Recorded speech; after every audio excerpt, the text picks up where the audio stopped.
miqdashur, ne patëm një shkëputje goxha të gjatë, sot, sepse sot u alëm shikuesve tanë që të kenë, të shijojnë edhe ahengun, këtë repertuarin të muzikave të përzgjedhura tona të emisionit tonë të mëngjesit. Dhe tani ora e saktë miqdashur shënon 10:35 minuta. Ne sot ju premtuam që në mëngjes të emisionit, sepse do të diskutojmë një temë shumë të rëndësishme për ju, pra konkretisht. Ju që po i gëzoni këto festa tani për momentin dhe po qëndroni në shtëpitë tuaja, duhet të dini që ato të drejtat e juaja. Drejtë keni, pra. Po, janë privilegje. Sepse në çdo vend pune, të drejtat dhe detyrimet janë themeli i një marrëdhënie të drejtë midis punëdhënësit dhe punëmarrësit. Por sa e njohim vërtet të drejtat tona si punëtor, apo jo? A dim se kur mund të kërkojmë pushim, kur mund të kërkojmë paga shtesë, apo kompenzime për orët të zgjatura që punojmë? Sot në studio kemi të ftuar ekspertin e të drejtës të punëtorëve, zotin Amir Imeri, për sqaruar çdo paqartësi që e kanë shikuesit tanë dhe për të përgjigjuar edhe pyetjeve që mund na shkruajnë edhe erdhëm me lajmin më të tanë. mirë. Sot, të gjithë ata që punojnë, kanë 250% nga mëditja. Mirëmëngjesi! Dhe kjo të gëzojnë, ja? Mirëmëngjes, Amir. Faleminderit shumë për ftesën. Faleminderit që morët mundimin për të ardhur sot në emisionin tonë të mëngjesit dhe për t'u bërë edhe gjithë shikuesve që kanë dilema të mëdha që punojnë, qoftë në sektorin privat, qoftë në atë shtetëror. E kemi festë sot apo jo? Të drejtat e tyre. Sigurisht edhe ne kemi ftesë sot, nuk jemi në orar të punës, prandaj edhe jam këtu me ju. Faleminderit shumë. Për shkak se jemi të lirë. Po, shumë mirë. Atëherë miqdashur, ne të kalojmë me pyetjen e parë që shikuesve u intereson shumë është çfarë është konkretisht, për shembull, të flasim për inspektoriatin e punës dhe obligimet dhe detyrimet që i ka dhe çfarë roli ka për punëtorët në përgjithësi. Po, sigurisht inspektorati është një drejtori në kuadër dhe përbërje të Ministrisë së Ekonomisë dhe Punës tani, ishte drejtori organi pavarur, tani është në përbërje të Ministrisë dhe roli i inspektoratit është shumë i rëndësishëm ose më mirë thënë në garantimin e të drejtave të punëtorëve. Në këtë rast, inspektorati përkujdeset për mbikëqyrje inspektuese të ligjit të marrëdhënieve të punës, të marrëveshjeve kolektive, të kontratave të punës së punëtorëve dhe të gjitha ligjeve tjera që janë që rregullojnë marrëdhënien e punës dhe ligjeve të veçanta. Në këtë rast bëhet një mbikëqyrje kontroll, një garancion mes punëdhënësit dhe punëtorit në respektimin e kontratës që e kanë lidhur dhe në zbatimin e ligjit të marrëdhënieve të punës dhe marrëveshjeve kolektive. Unë një gjë që mund ta them nga përvoja personale deri më tani që kam pasur punë, është që Maqedonia ka ligje shumë të mira për punojësit. Po, sigurisht. A respektohen ato? A respektohen? Do të diskutojmë sigurisht. Edhe sa jemi të informuar është gjë e mirë që ta potencojmë. Ligjet në Maqedoni padyshim që janë të harmonizuara me direktivat e Bashkimit Evropian dhe me normat ndërkombëtare, edhe si shtet pretendent për antarësim në Bashkimin Evropian jemi të obliguar të respektojmë të gjitha direktivat ndërkombëtare, po edhe ato nga Bashkimi Evropian. Kemi ligje të mira dhe po punohet në drejtim të asaj, me që jam edhe pjesë her pas here e diskutimeve profesionale të ligjit për marrëdhënie pune në sektorin privat, po do të thotë që inspektorati i punës nëpërmjet inspektorëve të punës siguron zbatimin e ligjit të marrëdhënieve të punës jo vetëm në sektorin privat, po edhe në sektorin publik. Gjithashtu siguron edhe zbatimin e sigurisë në punë të punëtorëve, përkujdeset për sigurinë e saj dhe zbatueshmërinë e marrëveshjes dhe zbatimit të marrëveshjeve kolektive qoftë në sektorin privat apo publik. Kjo është se si funksionon procesi i kontrollit të një kompanie apo të një institucioni. Si bëhet ky proces, domethënë? Si mund të shkohet deri atje? Ju me siguri që keni plan programe për të vizituar. Po, patjetër, Por doja ta ndërlidh këtë pyetje, për shembull, a mund të bëjë dhe një punëtor që ka që e ndjen veten të drejtat i ka të shkelura, a mund të bëjë një ankemim ose anonim mund të lajmërohet që ju si inspektoriat mund të shkoni të vizitoni ata? Po, patjetër, inspektori i punës apo respektivisht inspektorët e punës kanë në plan programin e tyre kanë inspektime të rregullta, të jashtëzakonshme dhe inspektime të lajmëruara 30 më parë para inspektimit të rregullta, si themi ne, të lajmëruara. Do më thënë, ju lajmëroni institucionin që do të vinë? Po, patjetër, është direktive Bashkimit Evropian që Duhet të tre lloj inspektimi të jenë inspektimi i rregullt me paralajmërim 3 ditë më para, dhe në atë lloj inspektimi dërgohen edhe një sër pyetjesh që ne i themi checklista apo lista e kontrollit, me diku 20 e disa pyetje që janë mbi marrëdhënien e punës, se a respektohet ligji për marrëdhënien e punës, mbi procedurën e shpalljes së konkursit publik, mbi kontratat, për përmbajtja e kontratave, a është e harmonizuar me ligjin për të cilën ku dhe janë punësuar, qoftë në sektorin privat që rregullohet me ligjin për marrëdhënie pune, apo edhe në sektorin publik që rregullohet me ligjin për nënpunësa administrative apo të punësuarit në sektorin publik. Dua pak të ndryshoj pak më thellë në një ligj, do të flasim poshtë edhe më gjërësisht për të gjitha strukturat të cilat janë të vendosura mbi ligjet dhe të drejtat e normalisht kompanive, po ashtu edhe të punëmarrësve. Dua të pyes pasi që jemi në muajt e fundit të vitit, është një gjë që të gjithë mendse e presin. Te rroga. Është rroga e 13, e 14 apo e 15. Si quhet këto në fund të vitit që merren një rroga e 13 për bonuset, të cilat janë të patjetërsueshme. Po, shtesat në rrogë. Po, si shtesat në rrogë. Më thuaj, ka kompani të cilat nuk e parate, e kupton mi? Po tuat, ato janë personale tuat drejtro. Me të vërtet po, nuk jam me rastkujna me zor, janë tuat, i ke merituar. I ke merituar, ka shumë kompani që këtë gjë nuk e respektojnë. Po, në kuadër të inspektimeve të inspektorëve të punës janë edhe parashin edhe inspektime të jashtëzakonshme. Por është një ligj i pa diskutueshëm, duhet respektohet. Patjetër. Zakonisht inspektorët kur kryejnë mbikëqyrje inspektuese të jashtëzakonshme, nënkuptohet që veprojnë mbas ankesave që i parashtrojnë deri te inspektorati i punës. Patjetër për shikuesit që duhet ta dinë që kanë një të drejtë të parashtrojnë në rast shkeljeve të drejtave të punës ose të punëtorit në këtë rast, atëherë kanë të drejtën që ta parashtrojnë një ankesë, në ndryshe me nocion juridik e njohim se edhe si parashtresë, po tham një ankesë deri te inspektorati i punës, një jargon më pejorativ kisha me thënë, edhe inspektori i punës është i detyruar që të shkon të kryejë mbikëqyrje inspektuese se a është e vërtetë apo nuk është e vërtetë që shtesa në rrogë nuk i është paguar në këtë rast valbonës që po punon për ditë feste. Zotri Ahmed, ne këtë e dim, mirë po shumë nga ne nuk e bëjmë. Po mendoj të gjithë ata që nuk janë të kënaqur nga procedim të falin. Nuk është puna të falja, është puna tek, domethënë friga. Friga se humb punën. Si mund ne ta mbrojmë vetëm, mirë po në të njëjtën kohë i marrim të gjitha ato beneficionet që neve na takojnë. Po, dua pak ta zgjerojmë më shumë temën sepse e di që në shumë kompani këto gjëra nuk respektohen. Ligji u anjër të drejtën qytetarëve dhe të punësuarve Të informojmë që parashtesat mund t'i bëjnë edhe në mënyrë anonime. Përmes telefonit, përmes faqes, po edhe drejtin në komunikim me inspektorin, dhe inspektori e ka për detyrë ligjore që ta mbron diskrecionin e palës në procedurë. Edhe shkon të kryen mbikëqyrje inspektuese që shumë lehtë vije deri te fakti ose konstatimi se a është urdhëruar punonjësi, në këtë rast punëtori, të punon shtesë nga orari i parapari rregullt me kontratë, për shkak se mund të kenë në rastet disa raste edhe tjera kemi punëtor ku angazhon me 4 orë punë me kontratë, jo me orar të plot, dhe urdhërohen që të bëjnë të kryen punë me orare më të gjata. Në këtë rast ajo është pjesë shtesë e punës dhe punonësi obligohet që për punën, për angazhimin e tij në orar shtesë ta informon inspektoratin e punës më njëherë, kjo është detyra e parë, obligimi i parë i punëdhënësit, që më njerë t'i vendon në dije inspektorët e punës që unë po zhvilloj një punë shtesë për shkak rritjes së volumit apo arsyeve të ndryshme të punës. Vlen të theksohet se punëtori i cili punon më shumë se 8 orë, nëse ka orar të plot të punës, atëherë ka të drejtë në rrogë shtesë 35% më shumë nga mëditja për orë. Nga mëditja për orë. Nëse punon punë natën, atëherë ato që angazhohen në punë natën kanë 35% rrogë të drejtë në rrogë më tepër, kurse ata që punojnë në ndrime kanë plus 5%.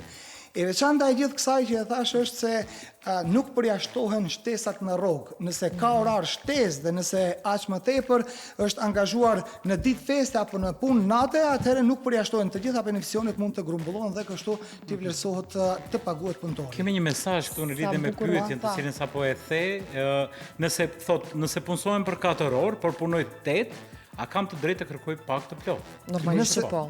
Nëse e ka kontratën 4 orëshe, Po, patjetër, dhe detyron po. pronari detyron që të punoj 8 orë, domethënë a ka të drejtë për të kërkuar Kjo pak shtesë? Është një pyetje nga shikuesi që e kemi tani. Kjo është një shkelje që e bëjnë jo pak herë punëdhënësit dhe për atë ligji parashef një gjobë administrative ndaj punëdhënësve nëse ka keq përdor kontratën dhe ka themeluar marrëdhënie pune me orar të shkurtuar, me qëllim që për disa arsye të ikë disa të dhënave shtesë të punëtorit, për shkak se orari i plot i punës kur është, atëherë duhet detyrimisht që edhe kontributet janë më të larta në krahasim me orarin me orarin jo të plot të punës.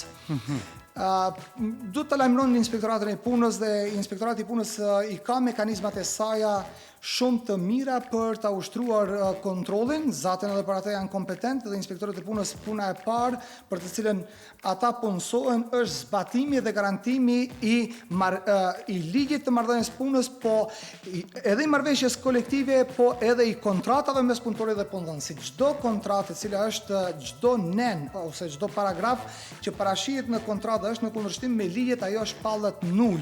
Nuk ka vlerë dhe nuk prodhon pasoja juridike. Përkundrazi në këtë rast, domethënë, punëdhënësi ka bën një shkelje që duhet gjobitet. Duhet gjobitet edhe shumë lehtë vihet deri te konstatimi për shkak se është evidenca në punë obligative për punëdhënësit me vajtjen ardhjen e punëtorëve. Punëdhënësit, kompanitë, punëdhënësit, qofshin ato në sektorin publik apo privat, detyrohen të mbajnë evidencën e punës për punëtorët dhe konstatohet lehtë se nëse ka për shembull ora 10 ka filluar me punë deri ora 2 duhet sipas kontratës që ka. Atëherë nëse është pas orës 2 ushtron kontroll mbikëqyrje inspektuese të jashtëzakonshme inspektori, lehtë konstatohet se i është urdhëruar punëtorit që të punon më gjatë nga orari i parapar në kontratë.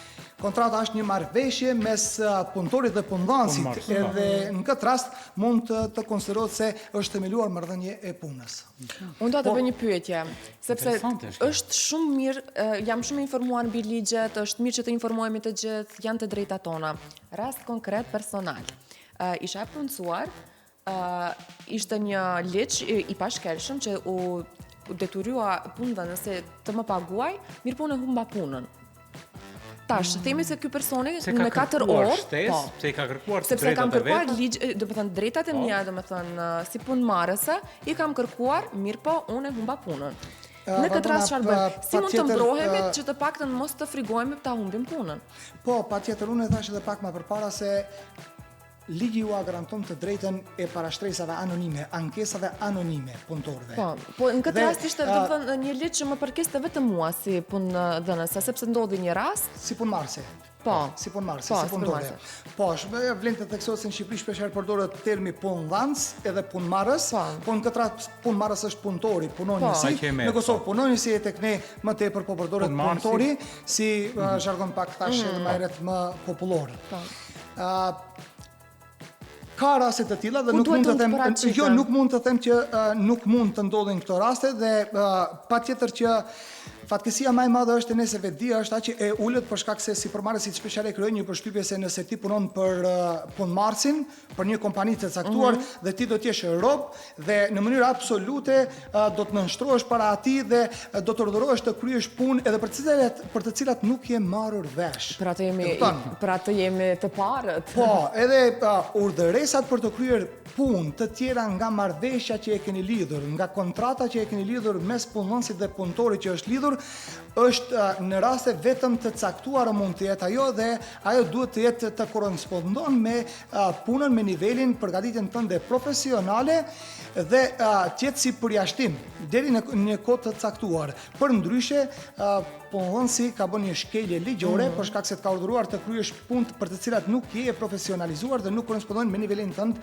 profesional. E kupton sa lehtë kanë sepse vetëm shtohet kontrata, fleksibilitet në punë dhe në orar dhe aty mbrohet, domethënë punëdhënësi dhe Po, e dim. Fati jonë është që duhet të punosh për 3 departamente të ndryshme, mirë po i paraqitur si një. Më vjen shumë keq që është kryer ajo përshtypje që punëtorët shpeshherë nuk kanë të drejta të garantuara Keni të punës. drejta.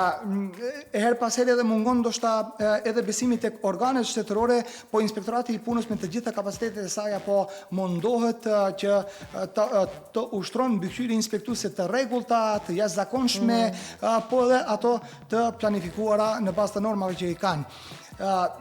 Është një mekanizëm shumë mbrojtës për shkak se Inspektorati i Punës ose Inspektori i Punës nëse konstaton një akt ose një shkelje të drejtave të punës, një keqpërdorim, një shkelje, mënyrë i ka masat edhe preventive edhe represive për ta eliminuar atë padrejtësi. Urdhëresa eliminimi gjithsesi ato masat juridike që janë konstatohet me proces verbal, sillet vendim, urdhërohet punëdhënësi. Në raste të jashtëzakonshme mund të urdhërohet edhe gojarisht, po parimisht urdhërohet me shkrim duke konstatuar gjendjen faktike, duke sjellur vendime urdhërese ose vërejtje pavarësisht nga shkelja që rezulton, edhe në këtë rast edhe punëdhënësit janë të obliguar që menjëherë të merret masa për eliminimin e asaj shkelje, edhe është një farë preventive edhe për punëdhënësit, për shkak se këtu gjithçka mbaron në procedurë. Në procedurë mbaron nëse vepron punëdhënësi në bazë të urdhëresës me shkrim apo vërejtjes me shkrim të inspektorit, ku është një masë e cila pengon zhvillimit e procedurave të më të thjeshme gjyqësore. E kuptoni? Edhe është në një farë mënyrë është edhe përpasi edhe për punëdhënësit. Inspektori patjetër duhet të jetë i paanshëm, qoftë për shkak se është Do thua që e kanë të vështirë të korruptojnë? Po, unë nuk flas për veten si udhëheqës i Inspektoratit të Punës për pjesën verilindore dhe si ekspert, po gjithashtu edhe si profesor i drejtës punës, unë për vete mendoj që është e vështirë për shkak se gjithçka është nënshkruar në kontratë dhe gjithçka është, nuk them se është e pamundur për shkak se nuk jemi shoqëri ideale, edhe nuk mund të idealizohemi, po secili mund flet për veten e tij. E veçanta e këtij emisioni është që unë dua ta përshëndes si iniciativë që të informohen shoqëria të informohet dhe kështu ta kemi një impakt si emision, po dhe ju si gazetarë dhe si shoqëri, që të drejtat e punëtorëve duhet të respektohen dhe të informohemi mbi të të gjitha. informohemi mbi respektimin të drejtave të punëtorëve, po gjithashtu të informojmë edhe shoqërinë, po dhe të punësuarit qofshin në sektor privat apo publik, për shkak se Inspektorati i Punës kryen mbikëqyrje inspektuese edhe në sektorin publik edhe privat, dhe në këtë rast është mirë që ta shfrytëzojmë inspektoratin si mekanizëm për mbrojtjen e të drejtave të punës. Shumë mirë, unë do doja të pyet një pyetje kështu për eksperiencë jetësore, sepse kemi shumë pyetje dhe koha nuk na premton të shtjellojmë të gjitha, por me pika të shkurta t'i prekim. Më thuaj, sa e kemi vetdijen si shoqëri shqiptare për të bërë ankemime, domethënë në keqpërdorime ndaj prej punëdhënësve? Vlet të tekstohet që jemi më pak të informuar se komunitetet tjera. Jemi më toleranta quajmë apo më Më vjen keq që parashtresat pothuajse janë minimale nga shoqëria jonë si shqiptar, nga shoqëria jonë si shqiptar, nga komuniteti jonë si shqiptar, dhe unë e shoh të drejtën e punës si një drejtë humane për ta përçuar këtë mesazh tek shoqëria jonë. Është mirë që ta shfrytëzojnë Inspektoratin e Punës. Kudo që përmendet emri punë, Inspektorati i Punës i gërshetohen kompetencat, sepse bën zbatimin, kryen mbikëqyrje inspektuese të ligjit të marrëdhënieve të punës në sektorin privat, po edhe në sektorin publik. Në këtë rast, dua të theksoj që shoqëria jonë është shumë e painformuar mbi të drejtat e punëtorëve, ndoshta edhe për shkak atyre rrethanave të cilat ne vetëm i dim që janë pasojë e, po them, mos informimit të plot të shoqërisë tonë, po roli Inspektoratit të Punës nuk është vetëm kryerja e mbikëqyrjes inspektuese, po gjithashtu është edhe një mbështetje. Po edhe një mbështetje, po edhe roli i saj duhet të jetë edhe proklamimi i të drejtave të punëtorëve, nxitja e kulturës në respektimin e të drejtave të punëtorëve, kështu me radhë. Jemi në momentet Kemi edhe një mesazh këtu. Thotë kush mbron punëtorët sezonal apo ata që punojnë për ndonjë agjenci? Po, inspektorati i punës është inspektorati i punës kompetent, punëtorët sezonal punëtorët sezonal duhet të kenë patjetër marrëdhënie pune të krijuar, ato vetëm emërohen sezonal për shkak se ushtrojnë një veprimtari me kontratë në kohë të caktuar, e cila sezonal nënkuptohet angazhohet vetëm për sezona të caktuara dhe ajo nuk mund të zgjatë më shumë se 8 muaj. Me ligj. Mund të zgjatë më shumë se 8 muaj. Po, nuk mund të zgjatë. Jemi në 6 minutat e fundit të emisionit, unë që dua të di cila është shkelja më e shpeshtë që ndodh nga punëdhënësit. Po, shkelja më e shpeshtë ajo puna kryesore e veçanta e inspektorëve të punës dhe inspektoratit të punës është lufta e pa kompromis e angazhimit të punëtorëve të pa deklaruar ose pa lajmëruar në entin shtetëror të punësimit, në entin pensional invalidor dhe në fondin shëndetësor. Në këtë rast, domethënë, nuk mund të konsiderojmë se ka krijuar një marrëdhënie pune punëtori derisa nuk ka nënshkruar një kontratë, nuk është lajmëruar në entin e punësimit dhe nuk ka sigurim shëndetësor invalidor dhe nuk ka filluar ditën e parë në punë. Sa të kisha si pyetje këtu, kam parashtruar shikuesit, çfarë ndodh me punëtorët që punojnë në të zezë dhe më pas shkarkohen, Pikërisht pa kontratë, pa mbrojtje, asnjë gjë s'bën. Po, pa mbrojtje pas. Duhet çdo kush në çfarëdo lloj pune që i ofrohet, duhet të kërkon fillimisht kontratën e punës. Ne patjetër duhet që ta krijojmë një kulturë që t'i shohim inspektorët e punës si pjesë humane e të drejtës së shoqërisë. Qytetarët të punësuarit, punëtorët, shoqëria jonë duhet të mirëpret inspektorët e punës për shkak se ata nuk i mbrojnë punëdhënësit, po i mbrojnë të drejtat e punëtorëve, për shkak se punëtori është një kategori llogaritet si një kategori e rrezikuar e shoqërisë sonë, më e rrezikuar sociale e shoqërisë sonë. Dhe kur shkojmë për inspektim tek punëdhënësit, mëngjherë e kanë një paragjykim edhe një frustrim se nocioni inspektor shkakton një farë frustrimi tek punëdhënësit, po unë i kam thënë gjithsesi inspektorëve, po edhe kolegëve dhe trajnimet kur i mbajnë mbi të drejtat e punës që të jenë më të buzëqeshur për shkak se intenca është mos të shkaktojmë një panik apo frikë të veçantë. Po, nëse është nevoja edhe aty le të arrijmë puna, sepse me të vërtetë bëhen shkelje të mëdha. Tash të flasim realisht nga punëdhënësit me shumë kompani private. Nuk do të kaq ekstrem këtë punë, por pse jo, dritrohet në fund të ditës. Rasti i djeshëm që ndodhi në spitalin në Prilep. Në Prilep. Është me siguri inspektorët janë ata të cilët e kanë zbuluar. 30 punojës kanë me 800.000 euro. Dhe inspektoriati është ai i pari i cili ka vëzhguar që ka patur keq përdorimin e detyrë. Po, zakonisht ne veprojmë pas edhe të parashtresave. Varet edhe prej lëndës si është. Po, varësisht prej lëndës e ka karaktere të ndryshme, po është shumë e rëndësishme të përmendet edhe tek punëdhënësit, tek kompani që mos i shohin inspektorët e punës si diçka që e cënon sigurinë e tyre dhe zakonisht si gogol ju shikojnë. Po, ashtu është. Po, nëse je i fajshëm, normal që të frigohesh. Po, edhe popullata duhet të jap mbrojtje në debatet e tyre inspektorëve të punës, qofshin edhe inspektorët e ushqimit, qofshin edhe inspektorët sanitar për çështjen e pastërtisë, sepse inspektoratët janë krijuar për zbatimin e ligjit dhe ligjet janë sjellur për sigurinë e shoqërisë tonë, për të mirën, për mirëqenien tonë si shoqëri.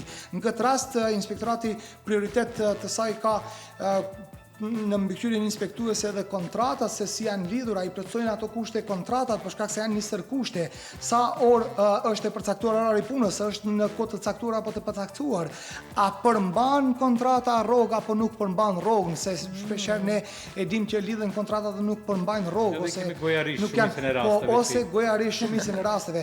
Po kemi disa raste dhe shumë më ekstreme kur punëtorët mundohen punëdhënësit të ushtrojnë presion edhe frikë ndaj punëtorëve duke i detyruar që ta nënshkruajnë një kontratë me klauzola të veçanta për dënime në rast se largohen nga puna apo kuj diçka. Punëtori ka të drejtë çdo moment ta shkëput marrëdhënien e punës me lajmërim, pa paralajmërim dhe nuk ka pasojë për këtë, por me ligjin aktual se si është, se po shqyrtohet mundësia që të sillet një ligj që punëtorët të obligohen që të detyrohen ta zbatojnë afatin minimal të tërheqjes nga puna ose largimit nga punë, të ndërprerjes së marrëdhënies së punës. Me që jemi minutën e fundit, unë do doja të pyes cili është mesazhi juaj për punëtorët që kanë frikë të flasin? Për shembull. Frika është një çështje subjektive dhe personale e punëtorëve. Unë inkurajoj ato zakonisht për të drejtat e tyre të luftojnë barabartë me inspektoratin e punës. Inspektorati i punës, respektivisht inspektori i punës që e ushtron atë kontroll, ka përgjegjësi se çfarë po konstaton.